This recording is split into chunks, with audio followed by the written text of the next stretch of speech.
Glória a Deus. Jeremias, capítulo de número 2, versículo de número 13. Diz assim a palavra de Deus: porque o meu povo cometeu dois males, abandonaram a mim, a fonte de água viva, e cavaram cisternas rachadas, que não retêm águas. Repito, porque o meu povo cometeu dois males, abandonaram a mim, a fonte de água viva, e cavaram cisternas rachadas, que não retêm as águas. Em outras traduções vai dizer que o meu povo cometeu dois crimes. Eles me abandonaram a mim, a própria fonte de água viva, e tentaram cavar as suas próprias cisternas, poços rachados, que não conseguem reter a água. Amém? Irmãos, o livro de Jeremias é originalmente, em hebraico, o maior livro do Antigo Testamento. O livro de Jeremias, ele contém mais palavras que o livro de Salmos, para você ter uma ideia. O autor é o próprio profeta, ao qual tem esse título, esse livro, Jeremias. Jeremias foi membro de uma família sacerdotal, a família de Ilquias. A sua cidade natal era Anatote, era possível descendente de Abiatar, o sacerdote que serviu Salomão. E ele profetizou pelos anos de 627 a 586 a.C. O seu ministério foi 40 anos, profetizando em 3 reinados importantes. O seu início foi no reinado de Josias, no 13º ano do reinado de Josias. E seu ministério começou até bem, porque Josias era um homem de Deus. Josias era um homem que se concentrava em fazer a vontade de Deus. Mas os outros reis que surgiram após a morte de Josias, os seus filhos, eles eram reis maus. E o segundo reinado ao qual Jeremias ele passou foi o reinado de Joaquim. Nesse governo ele sofreu muito por perseguições e calúnias. Ele, por exemplo, foi proibido pelo rei de frequentar o próprio templo, o lugar de comunhão com Deus. Ele teve os seus manuscritos destruídos. E foi nesse mesmo reinado que Baruque, seu fiel secretário e assistente, anotou as suas profecias. Jeremias, irmãos, ele passou também pelo reinado de Zedequias, irmão, de Joaquim. Esse último rei, irmãos, permitiu que a nobreza tendenciosa, nacionalista, dominasse o reino, entendendo que as ameaças futuras que estavam vindo da Babilônia não iam afetar a nação de Judá. Contudo, ele permitiu que esses jovens nacionalistas prendessem a Jeremias. Mas por fim, ele libertou Jeremias. Jeremias, ele foi um profeta que quando Nabucodonosor invadiu Jerusalém, ele teve a opção de não ir para o cativeiro, porque ele era um profeta do Senhor. E a Bíblia nos fala que Jeremias decidiu ficar com seu povo, mas o povo, como era obstinado e duro a sua serviço, ele levou Jeremias para o Egito, e lá no Egito ele profetizou, porque o profeta profetiza a palavra do Senhor. o povo se queixou. E diz a história que Jeremias, ele foi condenado à morte de apedrejamento. Os profetas, irmãos, são homens que profetizam a vontade de Deus e o querer de Deus, sejam boas profecias ou ruins. Os profetas, eles têm como autoridade a ação do Espírito Santo sobre a sua vida. E principalmente, quando falamos de profetas, eu estou referindo aos profetas do Antigo Testamento aqui. Eles anunciavam as palavras de forma correta, sem erro, porque eram inspiradas pelo próprio Deus. Não havia erros na sua profecia, os profetas de Deus. Por isso eles diziam: assim diz o Senhor. Hoje, trazendo para nós, existe a mesma validade do profeta do Antigo Testamento para nós? Não, pois aprendemos pelo Novo Testamento que o último profeta nascido de mulher, da linhagem desses profetas do Antigo Testamento, foi João Batista. Após isso, Deus ainda ele derrama agora o dom de profecias, aonde as pessoas inspiradas por Deus, elas trazem profecias, mas essas profecias têm que ser observadas e reter o que é bom. Isso nós já tratamos em estudo. Um ponto interessante é que o Senhor impediu Jeremias de se casar e criar filhos, uma vez que o juízo divino contra todo o povo de Judá era iminente e aniquilaria toda a geração seguinte e a sua. Outro aspecto de Deus não permitir dele se casar remete ao sentimento de Deus com a nação de Israel, com a nação de Judá. Por quê, irmãos? O povo havia quebrado a aliança, o povo havia quebrado aquilo que Deus tem com o maior zelo, que é a aliança com o seu povo. Com isso, eles estavam divorciados de Deus. É interessante que todos os profetas do Antigo Testamento, eles tinham algo peculiar, em particular, ao qual Deus instituía para eles. Se você vê a história de Isaías, vai chegar um período dele que Deus ele vai ordenar que ele fique nu 3 anos e ande, para mostrar a situação de Israel. Há profetas também, como Oséias, que Deus vai mandar ele se casar com uma mulher de procedência duvidosa, e é descoberto que ela se torna prostituta, para mostrar a situação de Israel, porque o povo estava se prostituindo com outros deuses. O próprio Jeremias, Deus ele mandou ele enterrar o seu cinto na terra, e depois de muito tempo, ele cavar novamente aonde ele havia enterrado, e tirar aquele cinto, e aquele cinto estava podre, para mostrar como o povo estava tratando a lei de Deus e a profecia de Deus. Irmãos, era um contexto de apostasia, declínio da fé. O povo não dava ouvidos às profecias, e sim,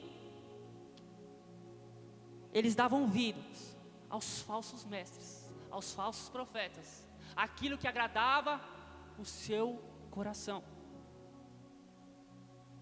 As mensagens eram egocêntricas, irmãos. Era um período de trevas, densas trevas. Deus levanta Jeremias como um profeta, como uma voz de juízo a uma nação que colocou de lado a fonte de água viva, preferindo os seus próprios ventres, construir aquilo que agrada a eles. Se você lê o texto, capítulo 1, e lê o capítulo 2, você vai compreender de forma básica o que estava acontecendo. As outras nações não abandonavam seus deuses, E olha que seus deuses eram falsos. Mas o povo que foi escolhido e nasceu por meio de milagre, abandonou a Deus Todo-Poderoso. Eles estavam agindo pior que as outras nações pagãs. A grande pergunta, irmãos: o que faz do homem abandonar a Deus? O que faz do homem desejar outras coisas, desejar construir poços, cisternas, para saciar a sua sede espiritual, a sua sede carnal? O principal pecado que estava acontecendo naquela época, irmãos, era o pecado da idolatria. Sendo esta mãe de todos os pecados, esse mesmo pecado tem assolado os nossos dias. Por isso a necessidade contínua de pregar a palavra de Deus e mostrar pela palavra de Deus o que é a idolatria e como ela nos afeta. Hoje mesmo, talvez você esteja sentado aqui e falar: mas eu não sou idólatra. Talvez você seja, mas não percebeu. E hoje, pela palavra de Deus e pela ação do Espírito Santo, porque quem convence o homem do seu pecado é o Espírito Santo. Eu vou anunciar a palavra, mas quem vai transformar o seu coração e tem poder suficiente para isso é o Espírito Santo. E eu creio que Ele está em nosso meio. Em primeiro lugar, irmãos, o que é idolatria? Muitas vezes tentamos defini-la da seguinte forma. Vou pontuar aqui 4 pontos que as pessoas julgam ser idolatria e é o ápice da idolatria. O primeiro ponto: idolatria é um pecado externo, uma estátua, um crucifixo, uma imagem de escultura, entre outras coisas, muitos objetos. Isso é idolatria? Sim, mas não é ela completa. Segundo, irmãos, geralmente definimos como um pecado específico. Exemplo: a mentira, a inveja, a lascívia, entre outros pecados, entre outros frutos, os frutos da carne, né? As obras da carne. Mas não é só isso. A idolatria, ela tem essência. Terceiro, irmãos, falamos que é um pecado exclusivo de uma religião, uma denominação específica. Quantas vezes falamos: ó, cuidado, aquela igreja ou aquela denominação é herética. Quantas vezes falamos isso? Não é só isso a idolatria. A idolatria vai além. Dizemos que apenas, o quarto ponto, dizemos que apenas relacionada a algum tipo de adoração pública ou particular. Se eu vou servir a uma entidade africana, afrodescendente na verdade, né? Afrodescendente. Eu vou servir ali publicamente, eu estou fazendo um ato de idolatria. Mas não é só isso. Não é só eu adorar um pastor ou adorar um religioso em particular. Não é só isso. A idolatria vai além. Essas afirmações ao qual eu falei aqui, esses 4 pontos ao qual eu falei, eles não estão errados, mas falta a essência. Em primeiro lugar, devemos localizar a primeira referência, a primeira menção de idolatria da Bíblia. E a partir dessa referência temos noção verdadeira do que é idolatria. E eu convido os irmãos a abrirem as suas Bíblias, sejam como bereanos, abram suas Bíblias e me acompanhem, por favor. Gênesis capítulo 3, verso 1 ao 6. Fonte da idolatria, a essência da idolatria.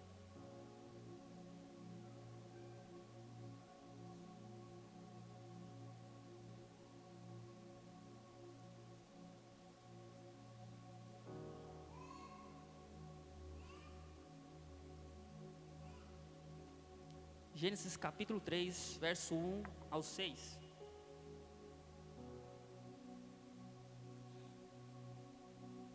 Eu vou ler aqui na versão King James.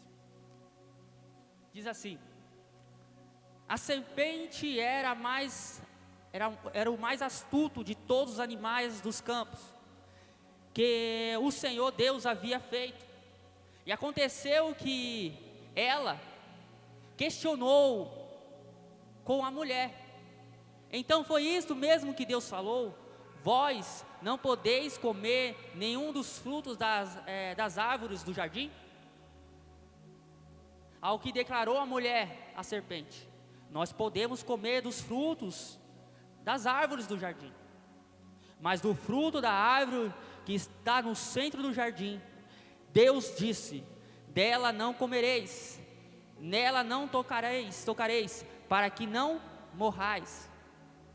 A serpente então alegou à mulher: com toda certeza não morrereis.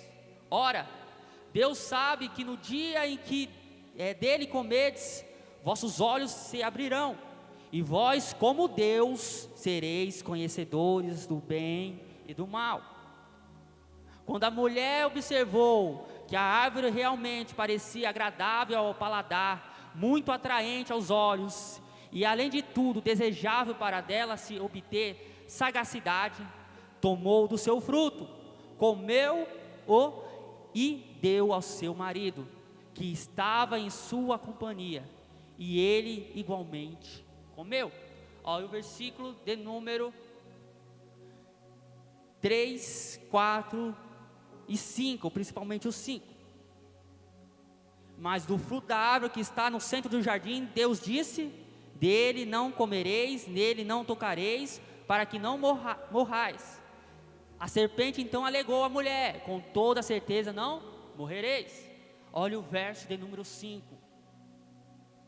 Ora, Deus sabe que no dia em que dele comerdes, vossos olhos se abrirão, e vós, como Deus, sereis conhecedores do bem e do mal.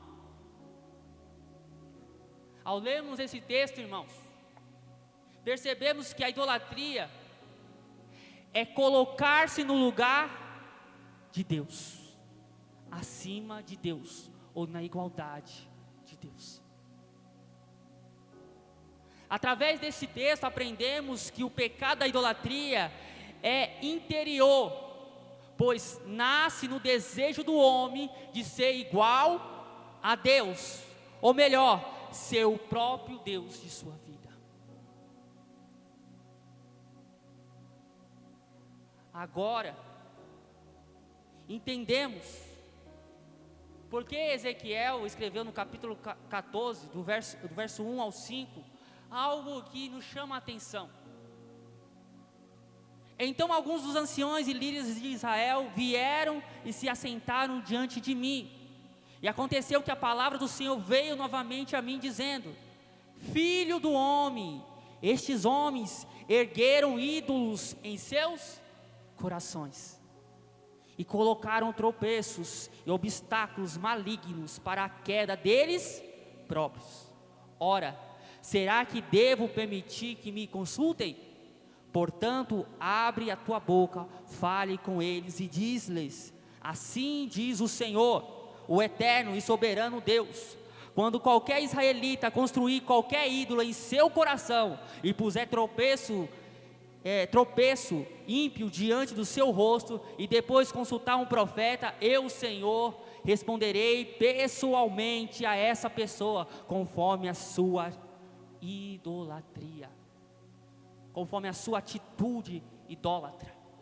Assim agirei, a fim de reconquistar o coração de toda a casa de Israel, nação que me desprezou em troca dos seus ídolos inúteis. O coração, irmãos, é o templo, é o lugar onde define a adoração fundamental de um absoluto. Em outras palavras, irmãos, não é uma questão de afeto, emoção, É uma questão a qual Deus nós nos dedicamos, a quem devotamos a existência com um todo, quem consideramos ser o absoluto das nossas vidas, da nossa vida.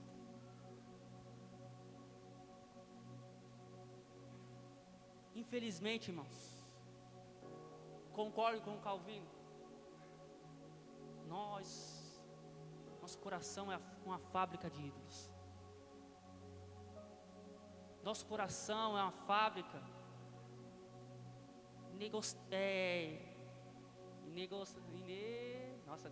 inegostável. Como que é? Eu lembrei do Felipe agora. Nossa, não vai sair não. Inesgotável, aleluia. É que eu lembrei do Felipe do hino. Aí não dá. Quem lembra do hino? Ele fala inesgotável, né? Inesgotável. É interessante, irmãos. E nós geramos isso todos os dias.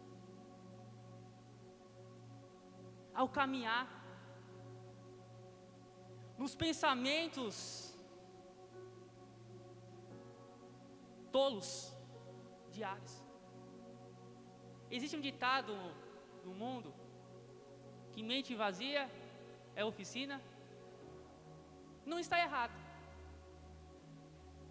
Quando deixamos de buscar a fonte da água viva, como cometemos um crime de não buscar a Deus, cometemos outro. Queremos buscar outros lugares para saciar os nossos desejos, nosso coração. Outras coisas. Colossenses 2, 23 vai nos dizer que tais coisas como efeito têm aparência de sabedoria, como o culto de si mesmo. As pessoas começam a cultuar a si mesmo. As pessoas começam a cultuar aquilo que lhe agrada, aquilo que traz alegria momentânea, e deixam de buscar a Deus, o autor da vida. Deixam de buscar a Deus, a fonte real, que devemos buscar diariamente. Algo interessante, irmãos, é muito mais fácil ter um poço em nossa casa, em uma cisterna em nossa casa. O contexto de Israel aqui, de Judá, era deserto. Buscar a água na fonte significava ir longe, caminhar distâncias para pegar água. E ter um poço perto de sua casa ou em sua casa era uma felicidade, era uma alegria imensa, porque eu não preciso andar nesse sol. Olha como está quente hoje. Lá é mais quente que aqui. Imagina você andar com baldes de água carregando nesse sol para chegar na sua casa. É muito mais fácil você ter uma cisterna. É muito mais fácil você ter um poço, onde você só vai estender o balde, vai descer o balde com a corda e puxar a água. Mas entendemos que esse poço, muitas vezes, se não tiver chuva, ele vai secar, porque ele não consegue reter a água. A terra, ela vai absorvendo. E muitas vezes fazemos a mesma coisa. Queremos ser práticos. Queremos criar métodos. E de vez buscar a fonte, o manancial de águas vivas, criamos poços para saciar de forma momentânea a nossa carência, a nossa necessidade. Mas Deus, Ele está nos falando hoje pela sua palavra: busque o manancial, busque a fonte de água viva. As águas do poço vão terminar, elas vão acabar, mas o manancial de águas vivas, ele é eterno, suficiente. As águas da cisterna, ela é uma água parada, a qual com o tempo ela apodrece, não dá para beber, o gosto é ruim. Busque a água purificadora, que lava as nossas almas, o nosso coração. Busque a Deus. não se esqueça de Deus. Não deixe o seu orgulho, o seu ídolo de estimação ser o ápice da sua vida, mas lute contra ele. Peça ao Espírito Santo para te ajudar a combater e voltar a buscar a água viva. Irmãos, a idolatria é um pecado radical, pois afeta todas as nossas raízes, os nossos sentimentos, emoções e pensamentos, entre outras coisas. O pecado que Adão cometeu e Eva foi um pecado que afetou toda a humanidade. Ele, como cabeça federativa da nação, ele pecou, e com isso todo ser humano pecou juntamente com ele. Se fosse um ser humano para nos representar, melhor seria ele, porque ainda ele não havia pecado. Ele era um homem que tinha o livre-arbítrio para escolher entre o bem e o mal. Ele tinha isso, mas no momento que ele decidiu escolher o mal, ninguém mais tem o livre-arbítrio. Ninguém tem mais uma escolha, ao qual não é afetada pelo pecado que foi enraizado dentro do nosso coração. Hoje, as nossas escolhas, irmãos, são afetadas pelo pecado. Até aquelas escolhas boas. Mas glória a Deus, que Deus derrama a sua graça irresistível, e com cordas de amor nos atrai até Ele, e Ele nos purifica e nos torna livre, porque se Cristo nos libertou, verdadeiramente seremos livres. Ele nos libertou, Ele nos escolheu, nos separou para buscar água viva nele. A idolatria, irmãos, é um pecado universal. Não é somente uma religião, um povo, mas todos os homens. Romanos 3, 23 vai dizer que todos pecaram e destituídos estão da glória de Deus. Todos carecem da glória de Deus. A idolatria, ela mora em seu coração, e você deve combatê-la todos os dias. A idolatria, irmãos, como eu falei, é um pecado que afeta toda a nossa existência, até mesmo as nossas decisões, o emprego ao qual queremos, a música que ouvimos, as pessoas que favorecemos, que gostamos mais, que gostamos menos. Ela nos afeta. Nós devemos lutar contra isso. Não devemos deixar que o nosso coração seja o centro das nossas decisões, porque o coração do homem é enganoso, ele destrói o homem, ele afoga o homem na ira, ele afoga o homem em seus desejos, ele afoga o homem no pecado, e devemos buscar a Deus.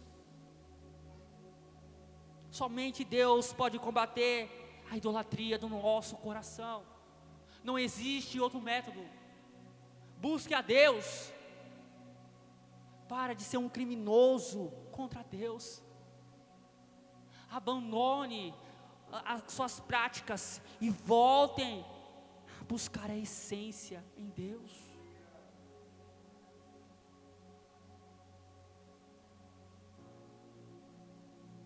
E o que é uma idolatria, irmãos?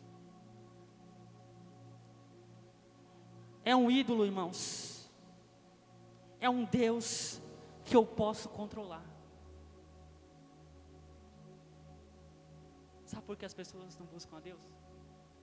Sabe por que as pessoas confeccionam outros ídolos para si? É porque elas conseguem dominá-lo, controlá-lo. Porque eles fazem conforme os seus desejos. Salmos 96, verso 5 vai dizer: todos os deuses dos pagãos não passam de objetos feitos, ídolos, mas o Senhor criou os céus. Salmo 115, verso 4 e verso 8 vai nos dizer assim: os ídolos deles são prata e ouro, obras das mãos humanas. O verso 8 vai dizer assim, ó: seja como eles quem os fabrique, e todos os que neles depositam confiança. Inúteis, não serve para nada, infelizmente. 1 Coríntios capítulo 8, verso 7 vai nos dizer: no entanto, nem todos conhecem essa verdade. Alguns ainda acostumados com os ídolos, comem esse alimento como se fosse um sacrifício idólatra, e como a consciência deles é frágil, deixam se contaminar.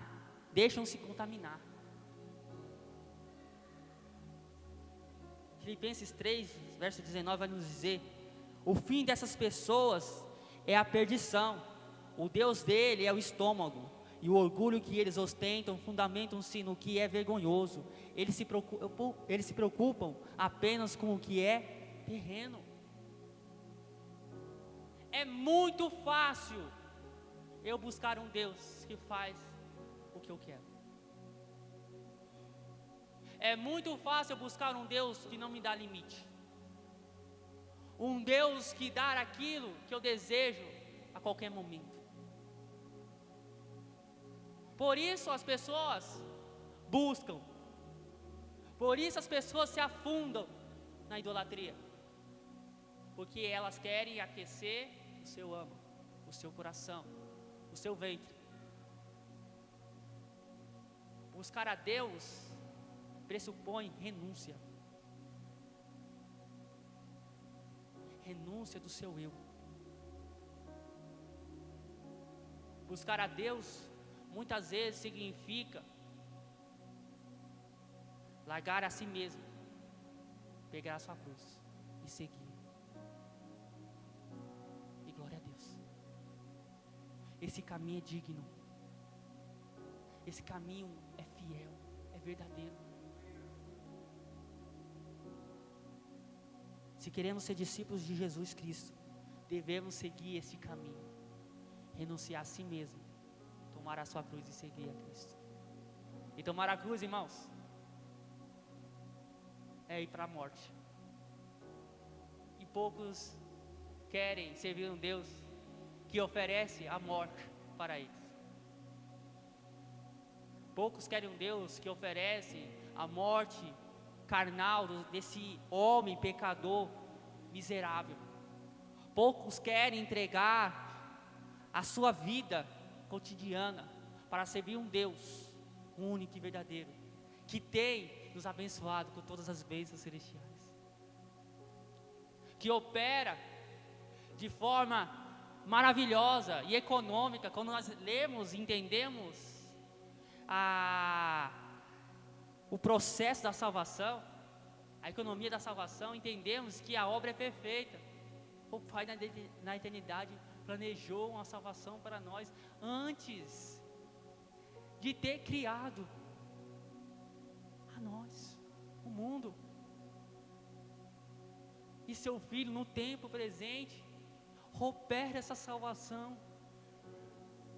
Vem a este mundo, esvazia-se de sua glória, torna-se homem, e não só homem, um servo, menor de todos. E o ápice, irmãos, não é só se tornar um homem e um servo menor que todos.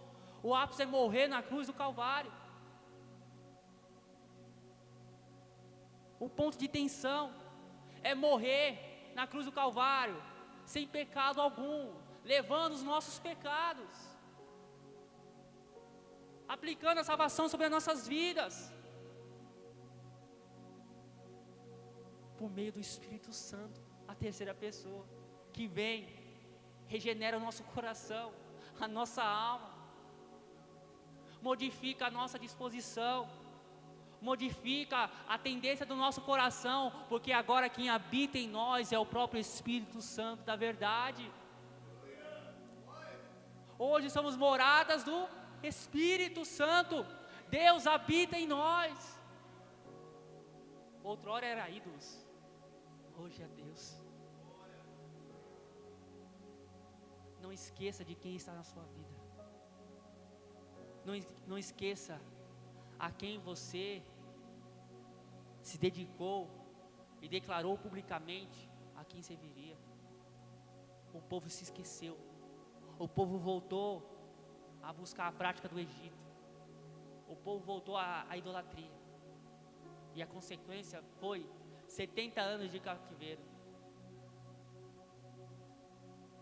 70 anos sendo oprimidos. Opressores direcionando a sua vida, o que eles deveriam comer, o que eles deveriam vestir, aonde deveriam morar. 70 anos, irmãos, não são 7 dias, não são 7 semanas. Se for de forma matemática, né?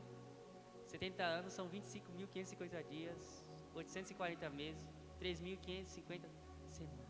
É muita coisa. É muita coisa.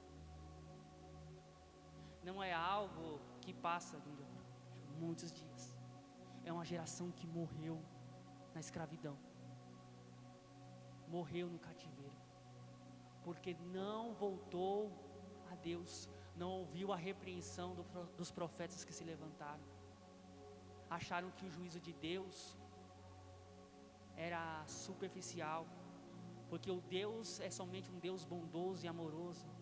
Mas o nosso Deus também é um Deus de justiça. E uma das suas características também maravilhosas, um dos seus atributos é a sua ira. A ira de Deus é justa e perfeita e maravilhosa. E ela pune os perversos e pecadores. Os atributos de Deus não estão desassociados. Nenhum é maior ou menor que o outro. Todos estão em igualdade. E é por meio desses atributos que nós conhecemos a Deus e entendemos a necessidade de não buscar outros ídolos.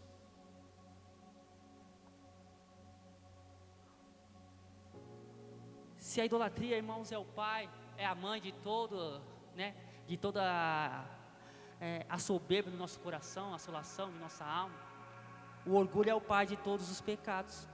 Aurélio Agostinho de Hipona. Se o Deus que você adora nunca discordou de você, é bem provável que você esteja adorando uma versão idealizada de você mesmo.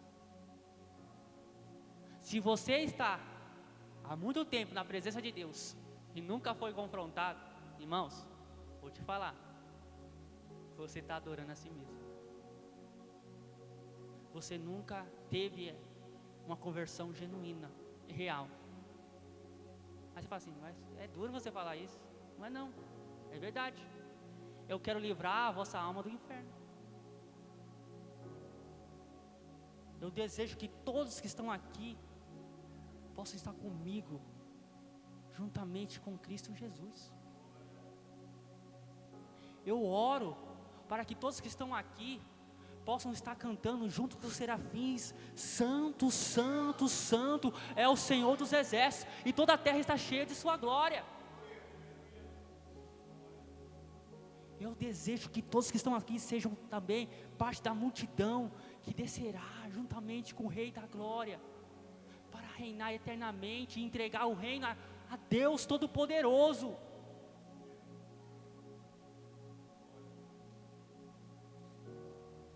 É bem claro em nossos cultos, irmãos brasileiros, a olharmos aproximadamente uns 20 anos atrás,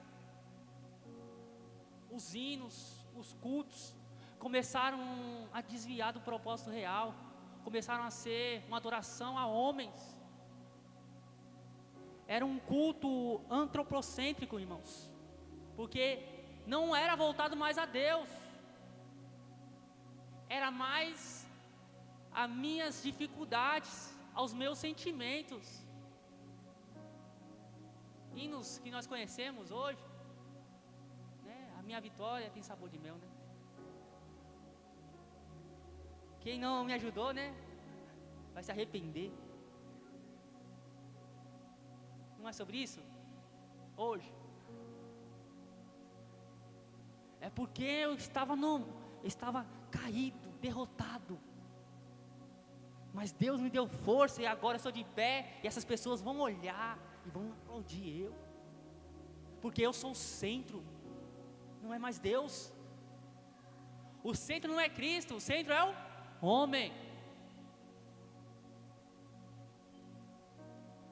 O centro de Deus para alguns é o homem. Deus não divide a sua centralidade com ninguém. Ele é o único que pode assentar no trono soberano e exaltado. Ele é o único que é digno para isso. Não desviem para o seu coração.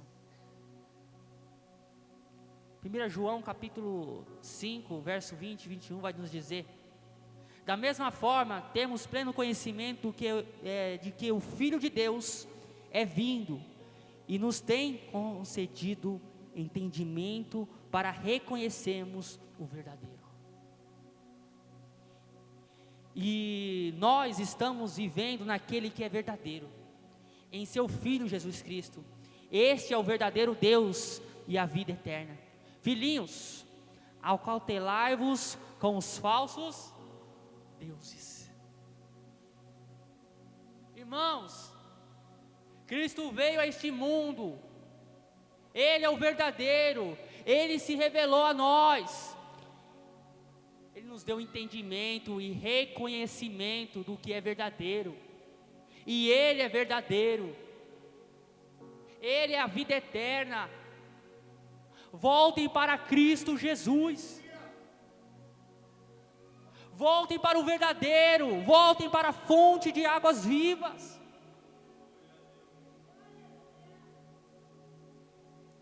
Isaías 42, verso 8 vai dizer assim: eu sou o Senhor e este é o meu nome, não dividirei a minha glória a nenhum outro ser, tampouco entregarei o meu louvor às imagens esculpidas. Deus não divide a sua glória, irmãos. Deus não divide. Não queira ser imparcial, ficar no muro. O muro já é do maligno, irmãos. Ele que construiu, Deus permitiu. Não fique no muro da indecisão entre servir o seu coração e servir a Deus. Que Deus derrame sobre a igreja, só lhe deu glória, um zelo no seu coração, um zelo pela sua palavra, um zelo pela presença de Deus, um zelo de buscar a Deus continuamente e não se desviar com as tendências deste mundo. O mundo tem muitas coisas a oferecer, mas uma coisa Ele jamais oferecerá: a salvação para a sua alma. Somente Deus pode livrar a sua alma do inferno. Somente Deus pode te colocar nas regiões celestiais. Irmãos, estamos apáticos à sociedade brasileira. Estamos nos acostumando com a situação que está ocorrendo nas igrejas. Devemos nos revoltar com isso. Aí você fala: por quê? Porque todo homem de Deus, quando vê a idolatria, ele fica indignado.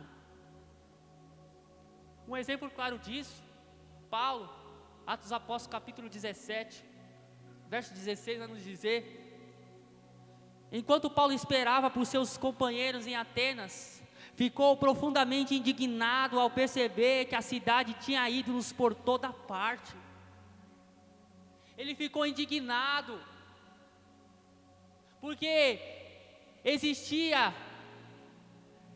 ídolos, estátuas de vários deuses, porque eles pensavam: se nós esquecemos de algum Deus, poderá vir algo sobre nós.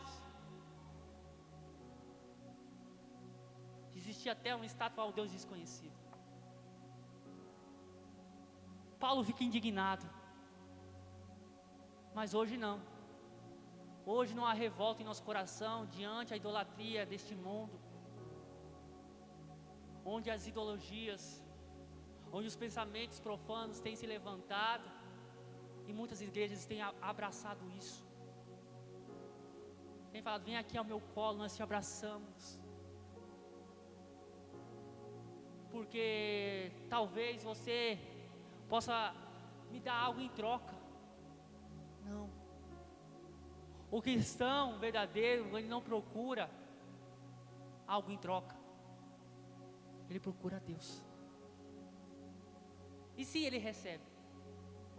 Mas de forma gratuita, não de forma interesseira. Porque não foi nós que buscamos a Deus, mas Ele que nos buscou, Ele que nos chamou, Ele que nos atraiu.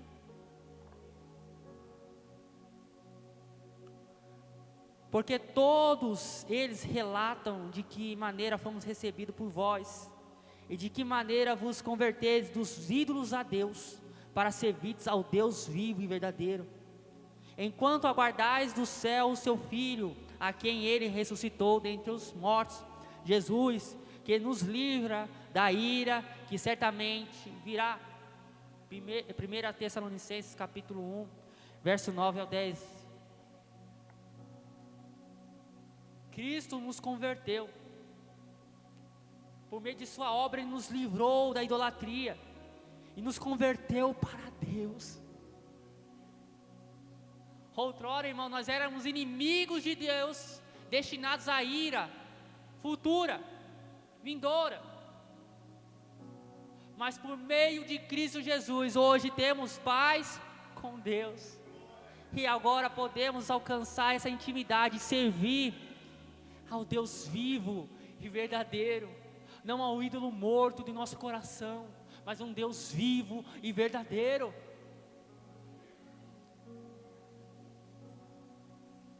Por isso, irmãos, 1 Coríntios capítulo 10, verso 14. Por isso, meus amados irmãos, fugi da idolatria. A idolatria não pode ser combatida. Aí você fala assim: como assim?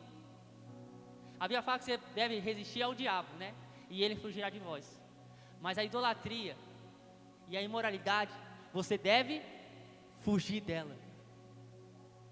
Muitas pessoas acham que conseguem combatê-las, e por isso eles abraçam e vivem nela. Não devemos, irmãos, resistir à ordenança de Deus. Fuja da idolatria. Fuja desses desejos no seu coração. Não alimente eles. Não gere neles terra boa, porque eles vão germinar e vão dar frutos. E quando eles der frutos, irmãos, é frutos ruins para a sua vida, para a sua alma. Isaías 43, verso 10 e 11 vai nos dizer: vós sois as minhas testemunhas, diz o Senhor, e o meu servo a quem escolhi para que o saibais e creais em minha pessoa. Entendais que eu sou Deus, e que antes de mim nenhum Deus se formou, tampouco haverá algum depois de mim. Eu mesmo sou o Senhor, e além de mim não há Salvador algum, irmãos. É somente em Deus. Não existiu antes, nem no presente e nem no futuro. Só existe um Deus Todo-Poderoso.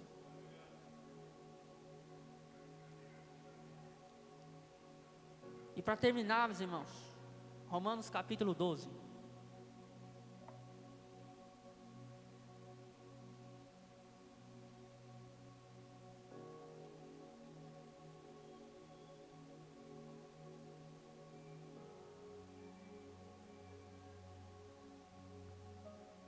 Romanos capítulo 12.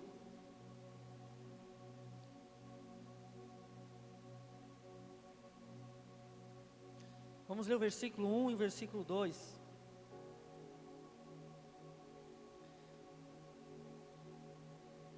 Portanto, caros irmãos, rogo-vos, pelas misericórdias de Deus, que apresenteis o vosso corpo como um sacrifício vivo, santo e agradável a Deus, que é o vosso culto lógico, racional, espiritual em algumas traduções.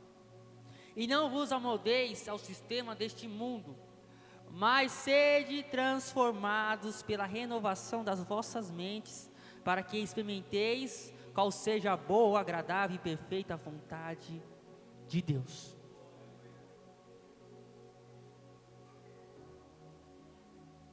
Portanto, irmãos, eu rogo, eu imploro a vocês. Paulo está falando exatamente isso. Eu rogo, eu imploro a vocês, eu suplico a vocês, prestem atenção. Prestem atenção, que vocês, pelas misericórdias de Deus, apresentem o vosso corpo como um sacrifício vivo. Irmãos, um sacrifício vivo. Vocês têm que estar vivos diante de Deus, diante da sua presença. Não vim à igreja como mortos. Vocês ganharam a vida em Deus.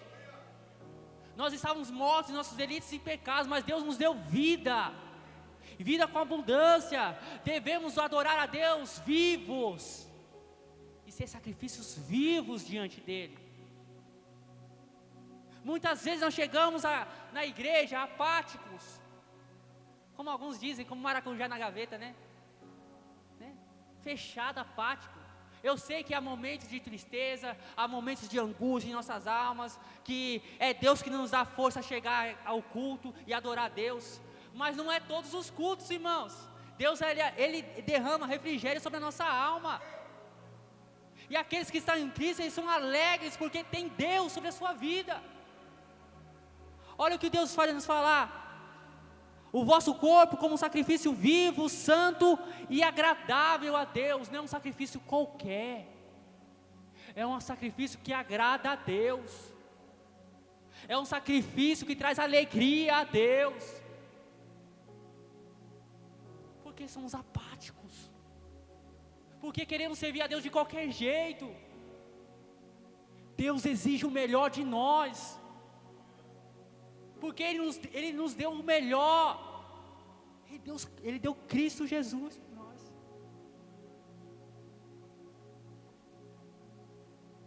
O nosso sacrifício vivo e santo tem que ser santo, irmãos, porque é puro. Ser santo porque Deus é santo. Seria a santificação sem a qual ninguém verá a Deus. Deus não aceita sacrifício vivo sem ser santo, porque Ele não vai agradar disso. Além de ser um sacrifício santo e agradável a Deus, é o vosso culto lógico, racional.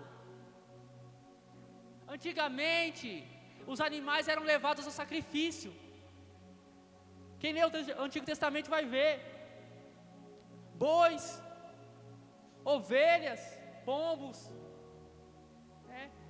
cordeiros eram levados ao sacrifício, mas eles eram levados de forma irracional. Eles não entendiam porque eles estavam indo para lá. Quando nós estamos aqui na igreja, adentramos nessa igreja, nós temos que ter consciência do que nós estamos fazendo. Tem que ter lógica no nosso culto, tem que ter razão. Eu não venho aqui sem saber o que estou fazendo.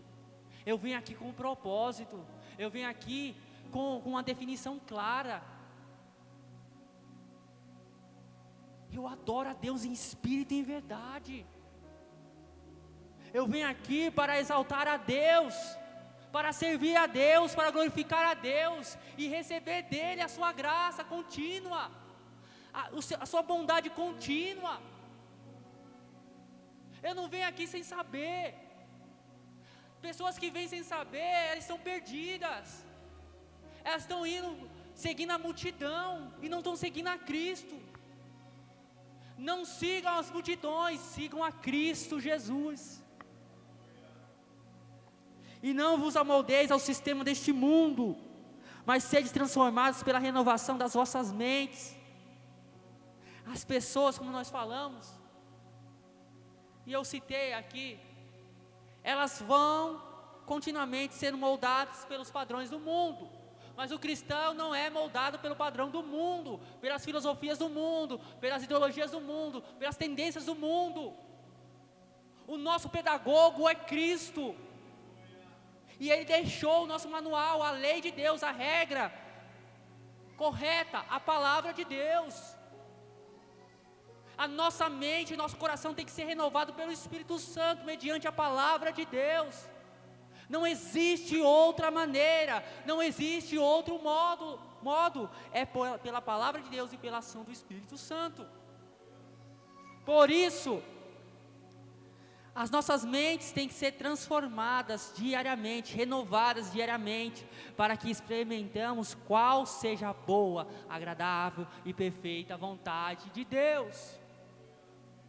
Você veio aqui para experimentar essa experiência única da vontade de Deus, da vontade de Deus, da alegria de estar em Deus. Que hoje, irmãos, vocês possam ter isso em mente, que hoje vocês possam buscar a Deus mais e mais, livrar-vos da idolatria, fugir da idolatria, busque a Deus, não cometam esses crimes, de abandonar a fonte de água viva, e cavar cisternas, poços rachados, rotos. Busque a fonte de água viva, busque a Deus, amém?